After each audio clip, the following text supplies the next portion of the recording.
Hello everybody, welcome to my channel. I'm Howie Reith, and today we're going to be talking about nervousness. How do we deal with situations in which we are nervous? Maybe you need to make a speech or give a presentation at work.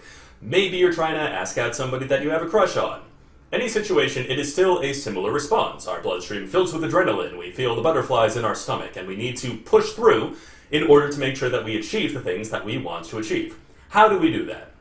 So, this, like many things I'm going to talk about on this channel, sort of has two factors at play, and we can think of them as, say, the strategic factors and the tactical factors. And what I mean by that is the large-scale and small-scale factors. The strategic factors are the things about our entire lives, things that are habitual and intrinsic to the environment we're living in, and the things that we have learned to do since we were kids. And these are usually very difficult to change. They take many months of consistent behavior, and in the case of nervousness, to address those things, we would be looking at things like systematic desensitization or exposure therapy, which is when you consistently expose yourself to the thing that makes you nervous over and over again until you train your brain to know, oh, I've been in this situation before, it's not that threatening, I don't have to panic after all. But in this video, we're going to deal with the more tactical element of it. We're going to go, okay, I am in a situation where I am nervous. What is the best way to deal with that so that I don't run away from it and panic and feel crappy afterwards, right? How can I stay in the moment, accept the fear that I'm feeling, and move forward in spite of it? The first suggestion I have for you is a very simple one. Slow down your breathing. Slowing down your breathing is probably the easiest one of these you can do. You can even do it when you are in the moment, on stage or wherever else you might be feeling nervous. Now, this isn't something that you can necessarily take that many liberties with when you're in the moment, but hey, if you're about to go ask out your crush, and you're about to make your speech, you can take a full 6 seconds, do a nice deep breath, hold it for 6 seconds, and then exhale for 6 seconds. Slowing down your breathing has a lot of benefits, but one of the big ones is it reactivates your prefrontal cortex and increases heart rate variability.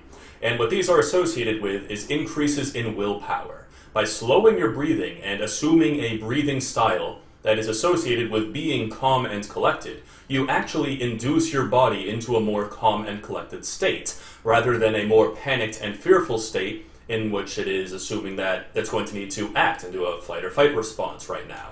So simply slow down your breathing, and you are going to immediately feel more calm and more in control of your faculties. So you know what I just said about the prefrontal cortex being the center of your willpower?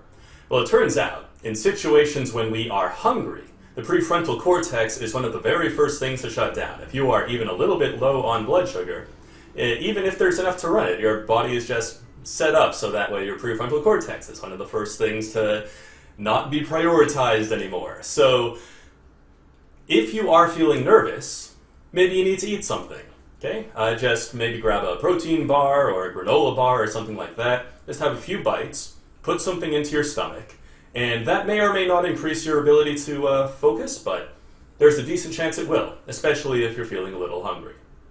So the third item in your tool belt is body language. Now, when we are feeling really good about ourselves, when we're feeling confident and happy and exuberant, we'll usually adopt poses that represent those emotions. We're going to stand up tall, our chest is going to be projected out, we're going to smile a lot, we're going to be confident, right? And likewise, when we are feeling really sad, when we're feeling insecure, we're going to be more closed off, we're going to slump our shoulders a bit more, we're going to hunch our back. It turns out that this, to a degree, works in the reverse as well.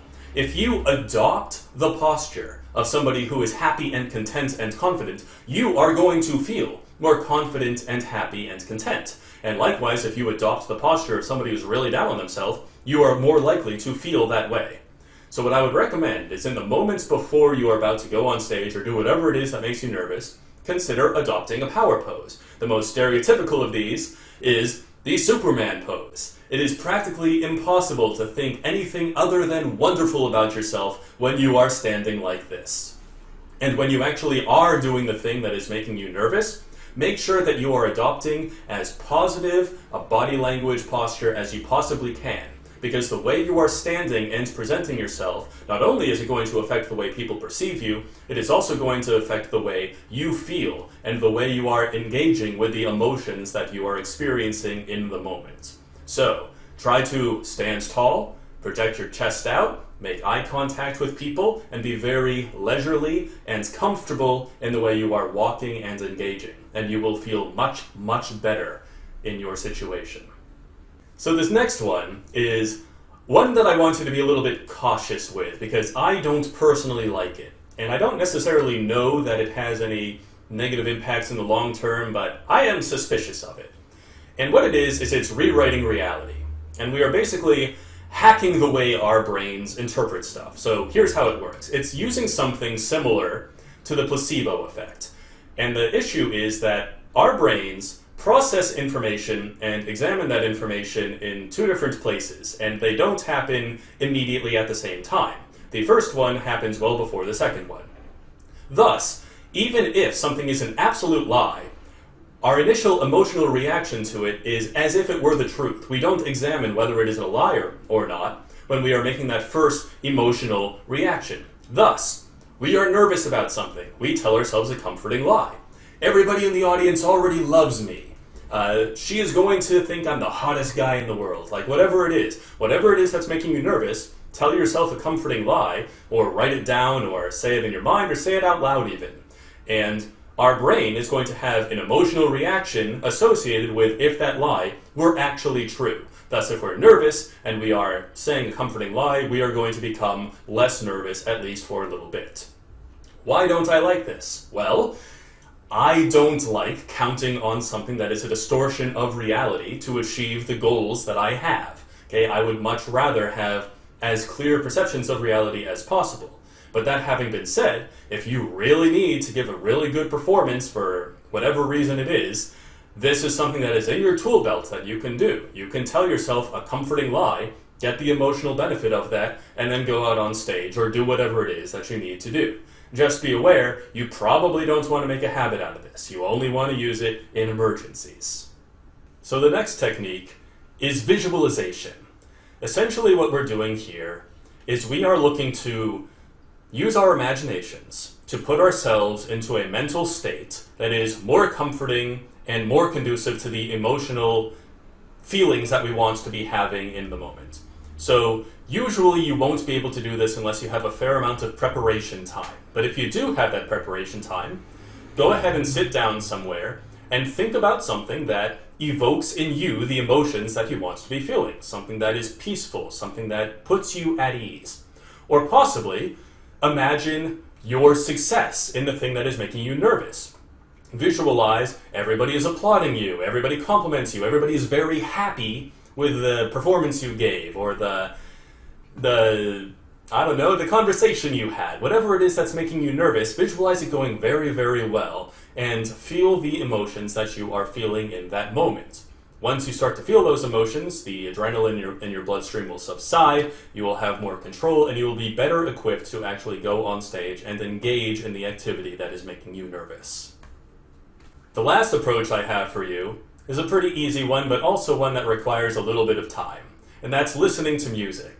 There's a lot of benefits to listening to a variety of types of music, but in particular in this situation, you want to find something that pumps you up, something that gets you excited, something that makes you feel really good about yourself. And this is going to be particular to you. It's going to depend on your own musical taste, your own associations with good experiences in the past, and what music got you to that point. I know for my case, anytime I want to get pumped up, I'm listening to like the Dragon Ball Z Goku Go Super Saiyan 3 theme. But there's a whole bunch of different other types of music that can induce a calmer or a desired emotional state for you. Like I listen to a fair amount of classical music when I'm looking to feel a bit more calm and collected. So experiment for yourself. Figure out what emotional reactions you have to various types of music, and then create a playlist for yourself that consists of songs and pieces of music that induce the emotional state that you want to have in situations that you're going to feel nervous. Listen to that music, enjoy the emotional change, and then engage with what you need to engage with. So those are the exercises for helping you deal with nervousness in the moment. Keep in mind, This is something that you're going to want to deal with over the long term through journaling and through systematic desensitization. But in these moments, these are techniques you can use to make sure that you can get through the nervousness-inducing moment as you need to. I'm going to include a bunch of links in the description that are going to have information about papers and studies and books that can help with this situation and provide evidence for how I came to these conclusions. So feel free to peruse those. And also feel free to reach out to me. You can go to howiereith.com/guide, GUYDE, or feel free to leave a comment in this video. Hope this helped you out all. Thanks for watching.